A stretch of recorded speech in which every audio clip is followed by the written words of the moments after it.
Vamos estudar a palavra, a lição número 10. Orientações divinas para salvar seu casamento.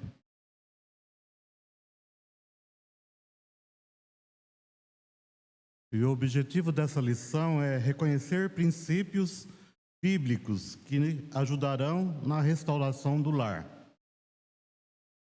O texto básico que nós vamos ler é o Salmo 127,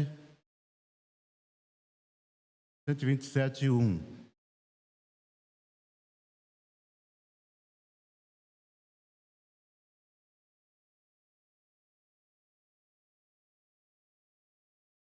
Se o Senhor não edificar a casa, em vão trabalham os que a edificam.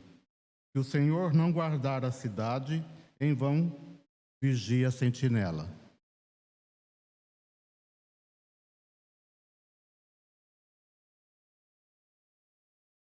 Embora esse salmo ali, o sentido dele literalmente é uma construção de casa, ele também indica que pode ser um lar, uma família. Se queremos ter bons relacionamentos, precisamos ter Deus guardando a nossa casa. Quem pode guardar a nossa casa? A nossa família é o Senhor. Precisamos estar unidos, reunidos neste propósito, que Deus possa guardar o nosso casamento, o nosso lar, a nossa família. E hoje a lição diz que há 3 formas de destruirmos um casamento.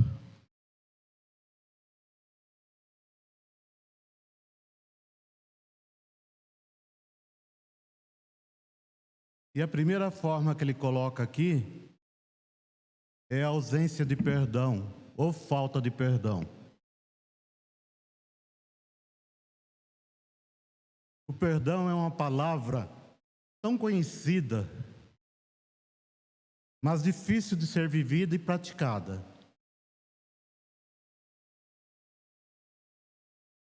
No entanto, quando guardamos mágoas, ressentimento contra o nosso cônjuge, destruímos o relacionamento. A falta de perdão sempre traz comentários, pensamentos antigos e conflitos e discórdias passadas, resultante de brigas, de discussões, discórdias, e destrói os sentimentos mais dolorosos, mais ardorosos. Por isso nós devemos ter sempre cuidado, Devemos estar sempre atento, com aquilo que já passou, para que isso não venha fazer parte do presente, e não venha trazer discórdia ou recordações de coisas passadas. Porque quando nós acumulamos, chega uma hora que isso vai sair por algum lugar. E exatamente em casa, entre marido e mulher, sempre é aí que saem as discussões. E às vezes até entre toda a família. Por isso, se queremos ter uma família abençoada por Deus, temos que estar vigilantes quanto a isso. A falta de perdão também pode desencadear em nós doenças emocionais ou físicas. Por quê? Esse acúmulo de mágoa e ressentimento são sentimentos tão nocivos à saúde que possuem a capacidade de paralisação, destruição e retrocessos na nossa vida.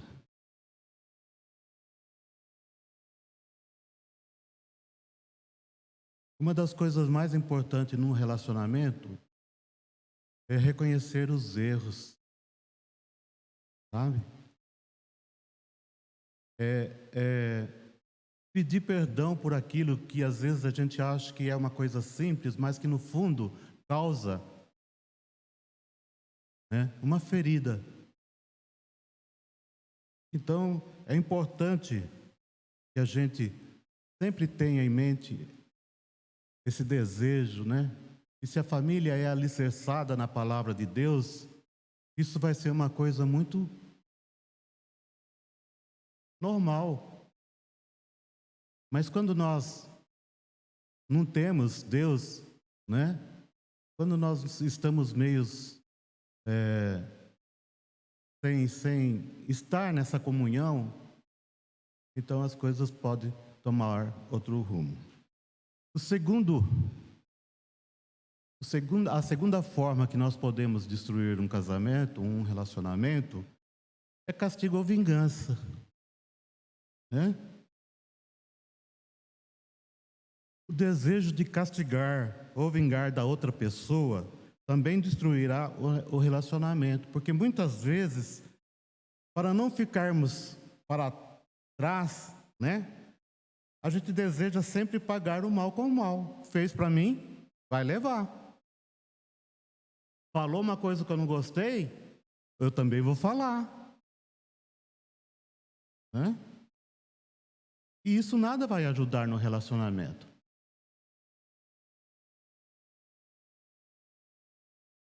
Quantos casais hoje que estão procurando castigar o seu cônjuge, tendo esse sentimento de olho por olho, dente por dente, sabe? Aquela coisa forte no coração que leva a pessoa a ter um desejo de, não vou ficar atrás nessa situação. Às vezes eu não tô errado, sabe? Eu não fiz isso, eu não fiz aquilo, mas há esse sentimento. Então a gente tem que tomar cuidado com isso, né? Porque castigo e vingança não é uma coisa muito legal. Muitos vivem um relacionamento, né, de fachada. Não podem ou não querem dizer isso às claras, né? Leva isso meio às escondidas, porque não ficaria bem para a sociedade e até mesmo para os familiares às vezes, né?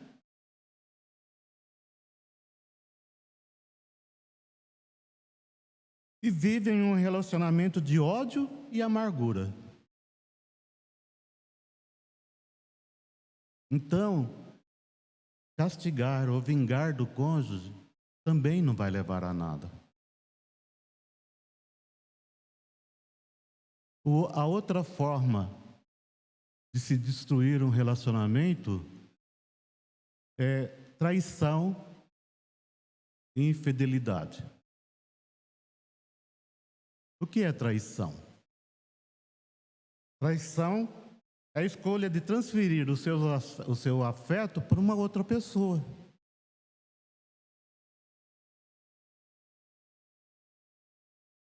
Né?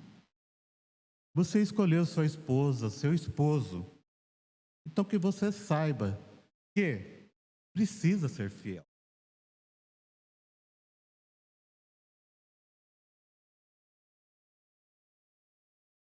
Você não pode querer suprir qualquer necessidade agindo com traição e infidelidade.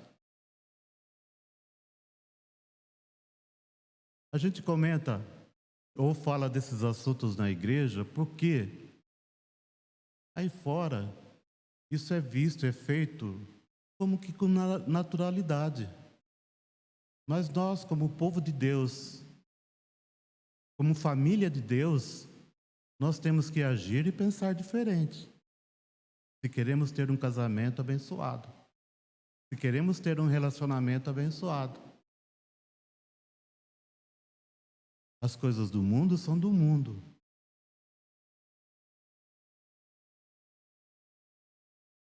Mas nós pertencemos ao reino de Cristo. Quando isso acontece, de levar a traição e a infidelidade, você vai plantar uma semente na sua casa. E essa semente vai crescer. E com certeza, se esse lar não tiver o perdão, se não for restaurado e curado por Deus, esse lar vai ser destruído.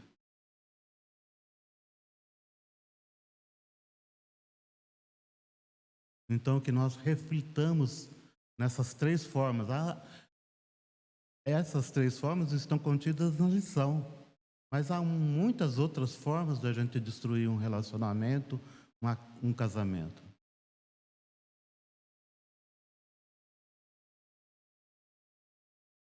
Eu gostei muito de uma frase que diz assim, é bem conhecida, né? Quando um não quer, dois não brigam.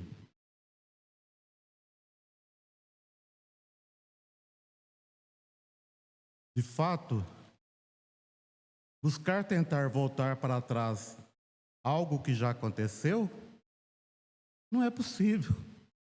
Já aconteceu.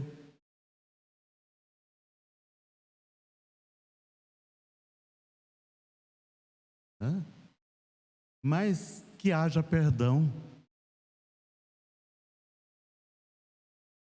Né? Mas graças a Deus que nenhum fracasso é permanente. Nós podemos voltar atrás, recuperar ou sermos recuperados pelo Senhor. Então quero mencionar alguns princípios que nos ajudarão a restaurar o nosso relacionamento entre marido e esposa. Né? E o primeiro relacionamento, o primeiro princípio, aprenda a perdoar.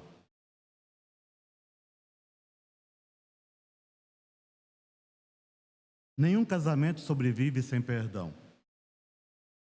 e restauração.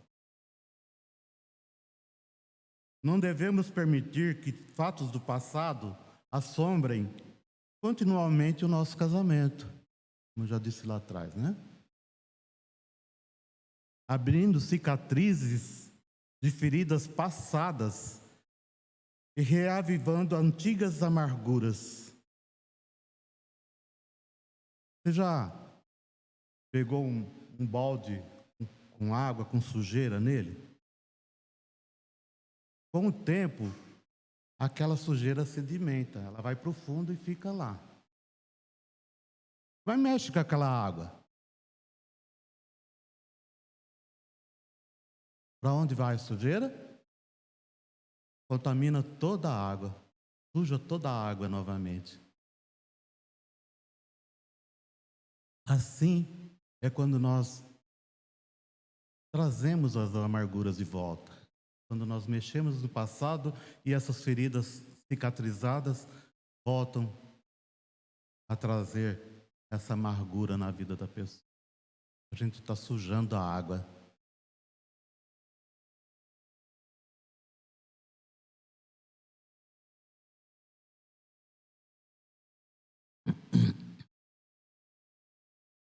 Colossenses 3,13 diz o seguinte, né?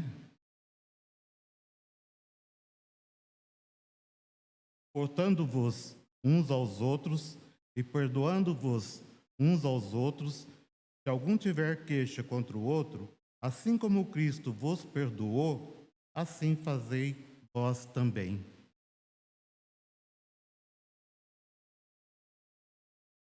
Se somos de Cristo, temos que ser como Ele. Devemos perdoar, como Ele perdoa a nós, como nós somos. Lá em Filipenses 3,13 diz assim, o que passou, passou. Irmãos, isso é Paulo dizendo, irmãos, quanto a mim, não julgo que haja alcançado, mas uma coisa faço, e é que, esquecendo-me das coisas que atrás ficam e avançando para as que estão diante de mim. A gente tem que ir em frente. Tudo aquilo que passou, que aconteceu, é passado.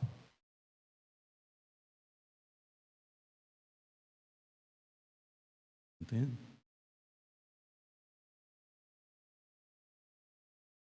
Então, devemos seguir sempre em frente.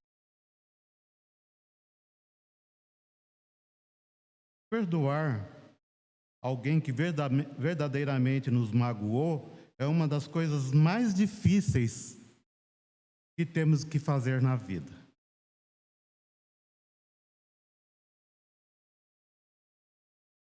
No entanto, o perdão é o caminho do amor.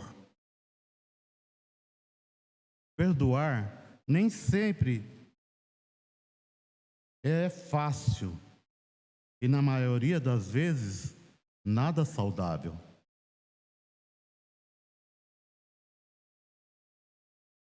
Mas quando entendemos que o perdão é uma ação, uma decisão, uma escolha,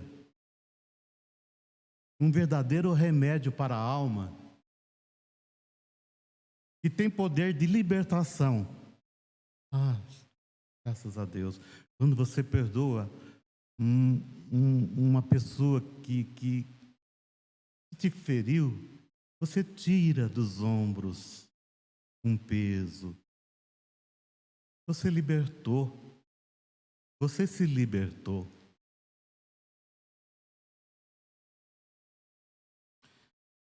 E nos faz sair de nós mesmos, do nosso orgulho, da vaidade, da autossuficiência, e nos conduz a um caminho que nos faz reconhecer que somos imperfeitos e humanos. Aí então podemos recomeçar. O perdão deve ser incondicional, ou então não reflete o amor incondicional de Deus.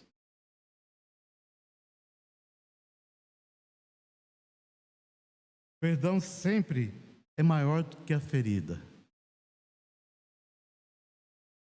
O perdão sempre supera a dor. O perdão restaura a dignidade do caído. Restaura o relacionamento quebrado. Quando você está lá assim, brigou com a mulher ou com o marido, e depois você vem, pede perdão, pede desculpa, faz as pazes. É tão bom, não é? O perdão gera isso, né? Essa paz. Um outro princípio, temos que aprender a investir. A revista dá um exemplo. O casamento é uma conta bancária. Se sacarmos mais do que depositamos, vamos à falência.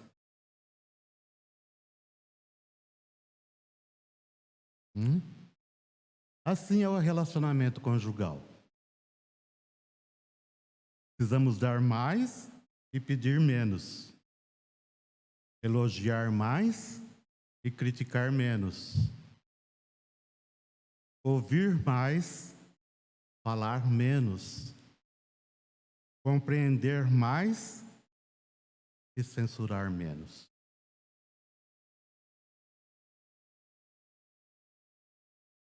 Todos nós temos a nossa cota de chatice e de coisas incríveis. Não estamos sempre com o mesmo humor.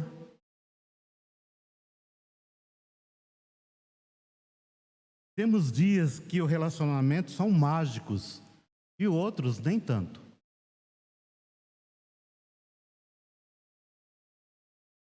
Não somos perfeitos em nossos relacionamentos, mas queremos agregar, crescer, caminhar lado a lado. Assim temos que conviver com a mania do outro e vice-versa. Mas o principal é saber que queremos continuar com a pessoa porque na maior parte do tempo ela nos deixa feliz. Provoca bem-estar e desperta o melhor de nós.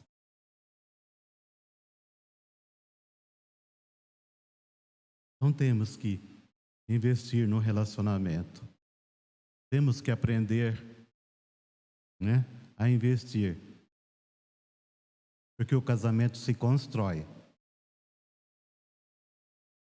Temos que dar e receber. E esse dar e receber não precisa ser na mesma proporção. Afinal, não somos iguais e percebemos as coisas de maneiras diferentes. Às vezes, um de nós se doa mais. Mas os dois têm que estar na mesma sintonia.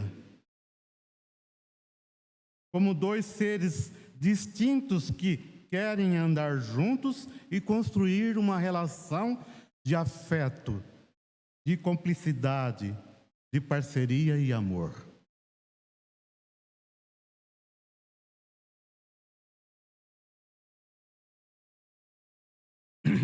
Um outro princípio. Não insista em modificar o seu cônjuge.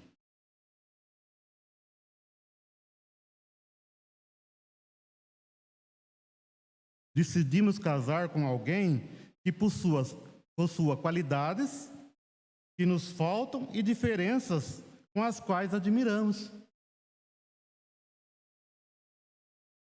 O problema é que depois de casados, descobrimos que não aceitamos o nosso cônjuge justamente por causa dessas diferenças. E começamos, então, a querer modificá-los à nossa semelhança.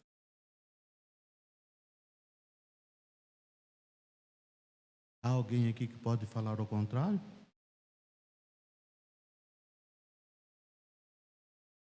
Muitas das vezes é isso que acontece, né? Então os relacionamentos fracassam. Muitos casais substituem o voto de amor que fizeram no altar por ameaças depois do casamento. As palavras doces trocadas por acusações ferinas. As carícias por empurrões. Os elogios por críticas amargas. Né?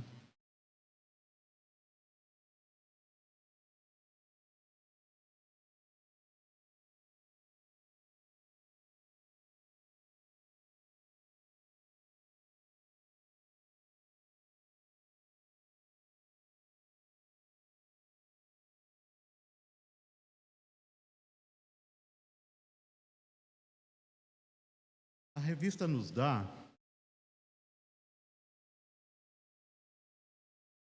ela faz uma atividade. E essa atividade é relacionada com algumas perguntas.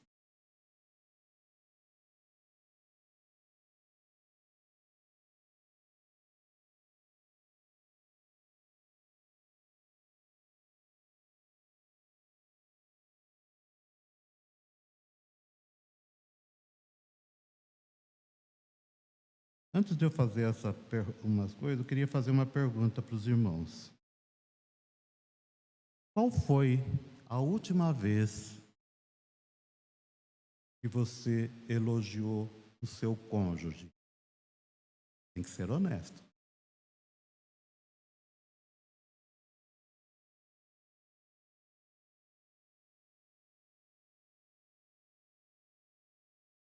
Né? Às vezes a gente chega em casa, isso é uma coisa comum que acontece, né? A mulher passou pelo salão, né? Deu uma ajeitadinha no cabelo e está lá em casa, assim. A gente chega, vai para o quarto, vai para o banheiro, vai para fala, vai para lá, para cá, e ela está lá, né? Às vezes dá até uma passadinha perto da gente, assim, para mostrar. E a gente nem está aí, né? Aí ela fala assim, você não está vendo nada diferente? Coitada, ela tem que perguntar ainda. Aí o marido, na cara de pau, pergunta, não. Você não vê que eu estou diferente? Ah, é? Você cortou o cabelo? Essa é uma coisa muito simples, muito coisa que acontece, né? Mas tem muitas outras coisas que a gente não, como homem, a gente não percebe. Por quê? Porque a mulher é mais, tem os seus jeitos né? De fazer as coisas. Uma comidinha gostosa, né? Às vezes preparou aquele prato que você gosta e você nem, querida, obrigado, né? Né? Então, tem muitas coisas que a gente é relapso como homem. Há também muitas mulheres que não são muito chegadas aos elogios, não, né? O marido chega em casa e às vezes fala alguma coisa, ela já responde lá de uma palavra meio assim, sabe? Aí o marido diz, puxa vida, cheguei, trabalhei o dia inteiro, ouvi tanta coisa lá, agora em casa é a mesma coisa, né? Então, é complicado, mas a gente tem que pensar, refletir nessas coisas, né? Então, a revista faz uma atividade, né? Algumas perguntas que você vai responder para você mesmo, tá? Você mesmo vai responder. E a primeira, ela pergunta assim: você ora com seu cônjuge?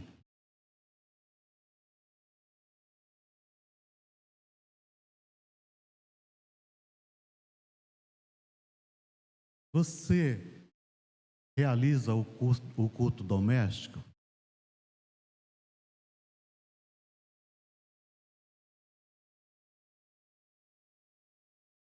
Você ora com seus filhos?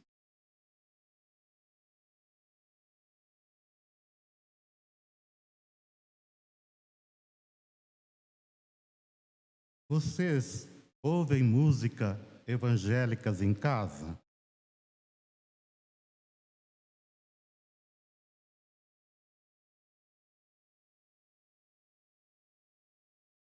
Vocês oram juntos antes das refeições?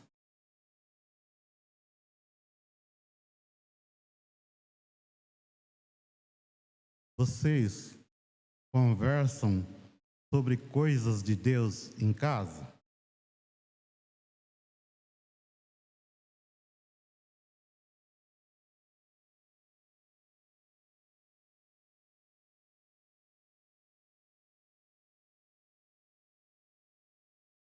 Você ora com seu cônjuge? O que une? O que fortalece um relacionamento? Os irmãos têm alguma coisa para me dizer?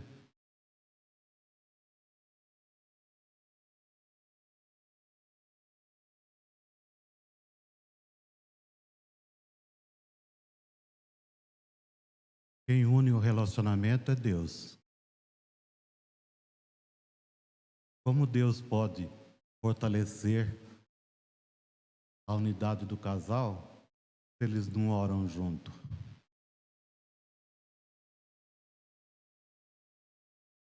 Quando você ora, você fala assim: Deus, abençoe a nossa unidade, abençoa a nossa aliança, fortalece o nosso relacionamento, caminha conosco, abençoe a minha casa, a minha família, derrama sobre a minha casa as bênçãos,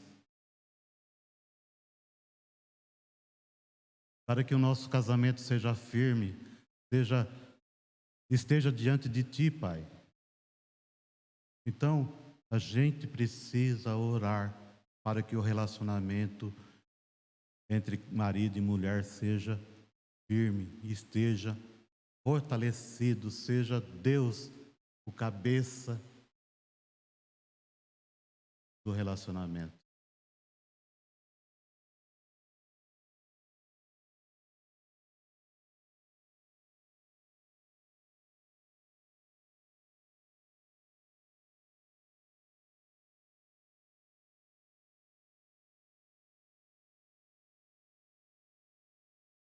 Orar como casal é um dos grandes privilégios e dons do casamento.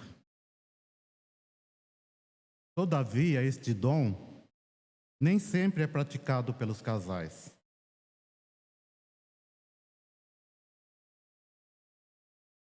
O casamento é como um edifício que vai sendo construído dia a dia.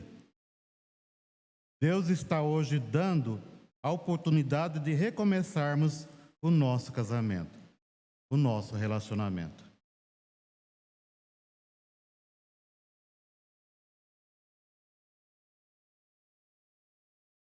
Há relacionamentos que o homem puxa para um lado e a mulher puxa para o outro.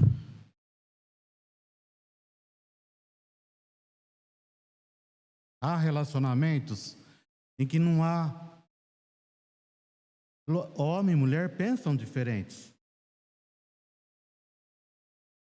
Mas é exatamente esse pensamento diferente que Deus abençoou para chegar num ponto comum.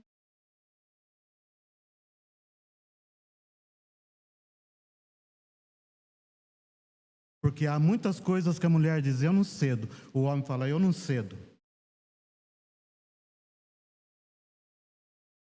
E aí vive-se um relacionamento de brigas e discussões, de amargura, de ressentimentos. Marido e mulher têm que viver uma união a três. Deus, mulher e esposo.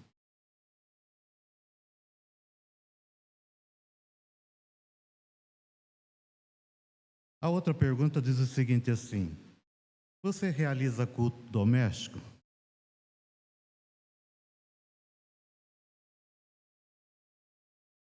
Hoje em dia está se perdendo isso.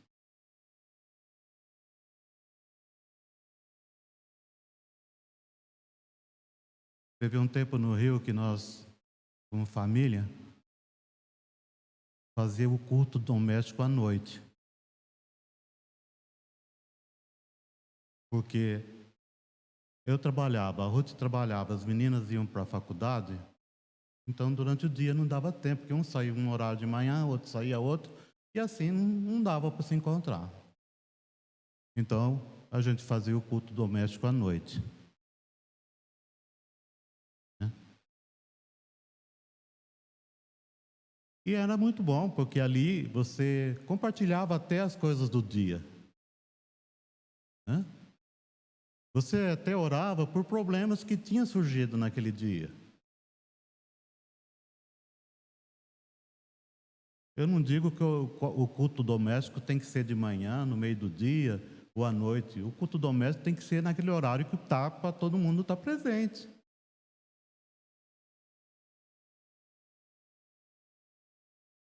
Mas, gente, isso é abençoador.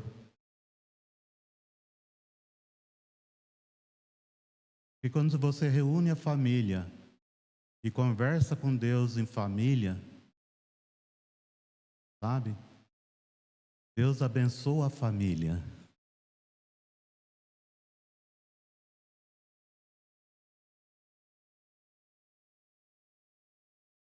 Vocês estão unidos, reunidos num só propósito: de louvar e adorar, glorificar o Deus Criador.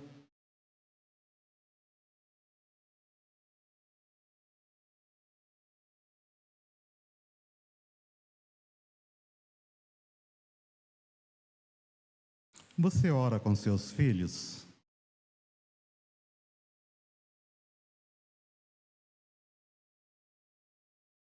Isso é muito importante, porque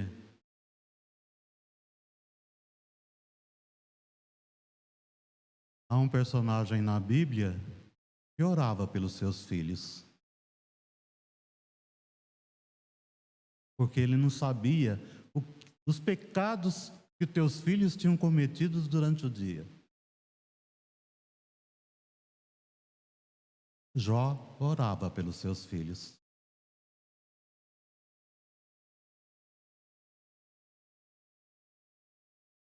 Assim deve ser a nossa atitude.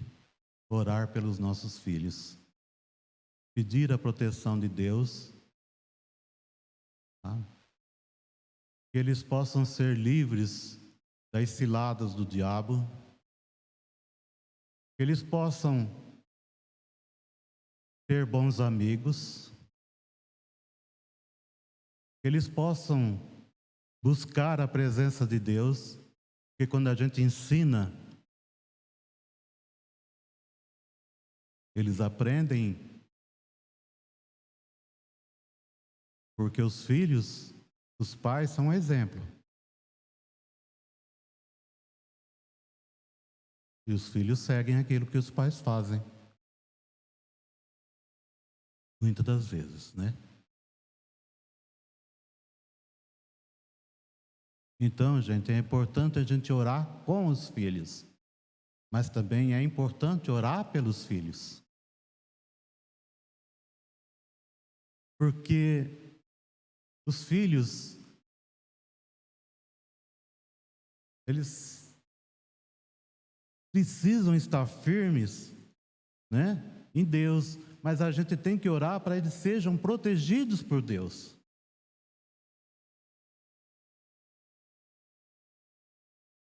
Essa outra pergunta é uma coisa assim que vocês ouvem música evangélica em casa? Eu ouço música evangélica quando eu tiver. Se eu tiver um rádio, está na música evangélica, né?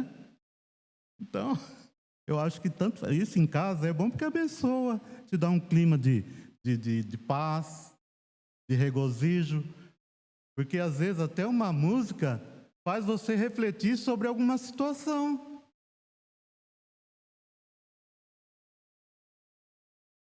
Muitas músicas faz você pensar que você não está por aquele caminho que é certo.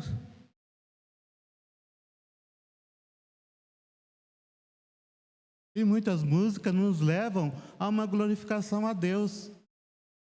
Aí vai depender da música que a gente está ouvindo, mas música que tem, né?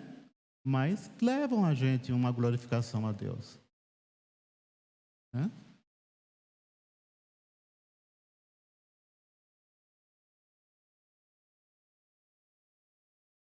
Vocês oram juntos antes das refeições? Sim, nós oramos.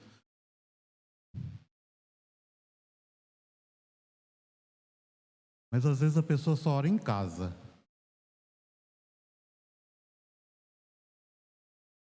Se ele tiver com um amigo sentado em algum lugar, for comer alguma coisa, se for num restaurante também, vai orar aqui no restaurante. Onde se viu orar no restaurante?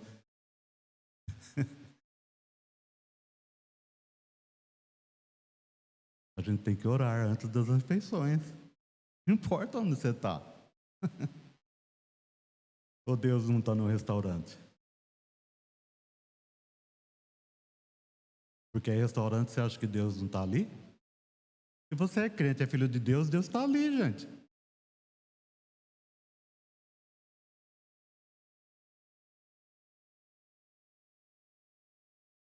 Então, a gente tem que ter atitudes coerentes. Não podemos ser hipócrita conosco mesmo. É uma palavra forte, mas às vezes a gente tem essa atitude. A outra pergunta: vocês conversam sobre coisas de Deus? Vocês falam em casa sobre a Bíblia? Vocês lêem um texto e compartilha com um da tua casa, sabe, assim? Poxa, eu li um texto tão bonito, falou tanto isso ao meu coração. Eu li um texto que, poxa, é por isso, exatamente para nos fortalecer nessa situação que nós estamos passando.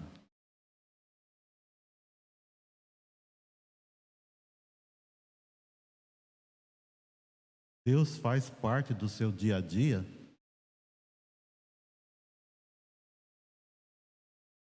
Será que quando você está dentro do carro, você não eleva o pensamento a Deus?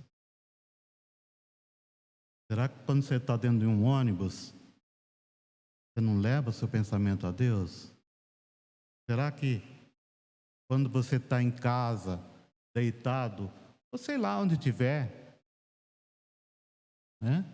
A gente tem que ter esse espírito cristão. E ter espírito cristão não é só quando está na igreja, não. A gente tem que estar sempre em sintonia com Deus. A gente tem que buscar Ele todo o tempo.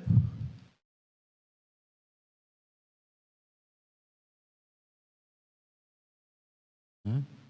Que nós, irmãos, possamos refletir na lição de hoje. Há muitas formas de se destruir um relacionamento. Mas há muitas mais formas de se fortalecer um relacionamento. Nós precisamos estar refletindo que o relacionamento é uma bênção de Deus.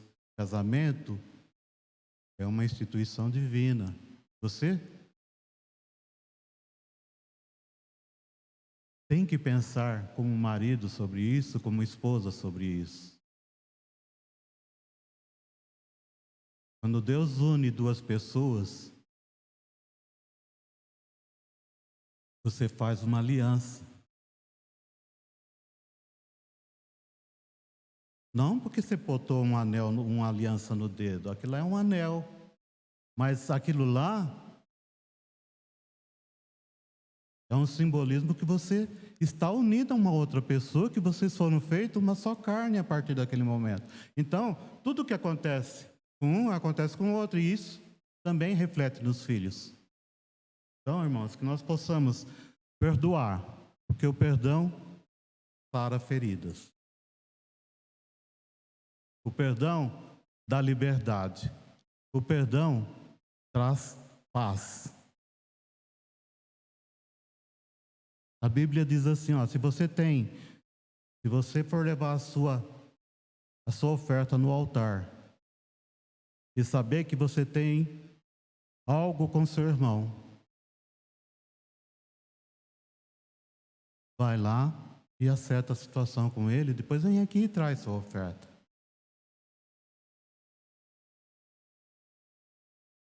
É sério, né? A gente às vezes não pensa nessas coisas, mas é muito sério isso. Porque se você está magoado com o teu irmão, com o teu cônjuge, como que você vem dar uma oferta a Deus? Como que você acha que está teu coração? Como que Deus está vendo você? Né? Então vamos pensar, né? E para concluir, de fato não existe casamento perfeito.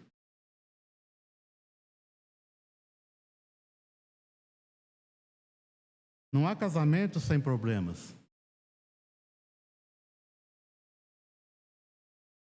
Todo casamento exige renúncia e adaptação.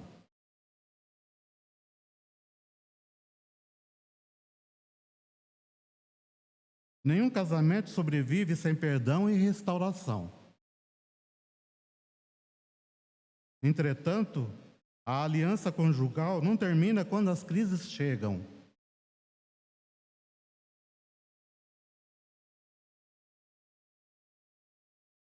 A solução para um casamento em crise não é o divórcio,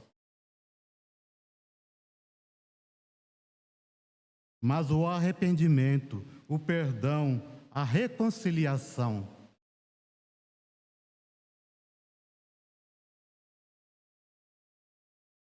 Arrependimento, perdão e reconciliação. Reflitam nessas três palavras. O casamento simboliza o relacionamento entre Cristo e sua igreja. O mesmo Deus que instituiu o casamento tem solução para os casamentos em crise. Somente Deus pode curar relações quebradas, trazendo esperança onde os sonhos já morreram, trazendo vida onde as sombras da morte já escureceram os horizontes, trazendo cura e restauração onde as feridas estão cada vez mais doloridas.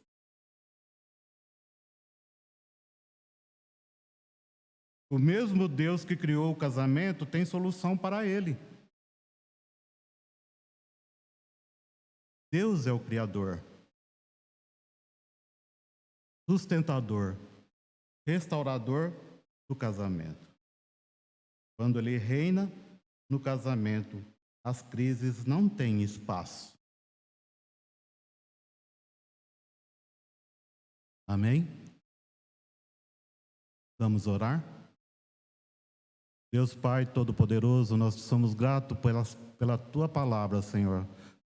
Somos gratos, ó Pai, porque o Senhor hoje falou conosco sobre o perdão, sobre o arrependimento e sobre a reconciliação. O Senhor esteja abençoando cada lar, Pai, cada família, que nós possamos ter o Senhor como nosso ajudador em todas as coisas. Dependemos de Ti e precisamos de Ti, Senhor, no nosso casamento. Então, Senhor, que o Senhor venha com a Tua graça, com a Tua misericórdia, restaura, fortalece e dá vida a todos os casais, ó Pai. Em nome de Jesus. Amém.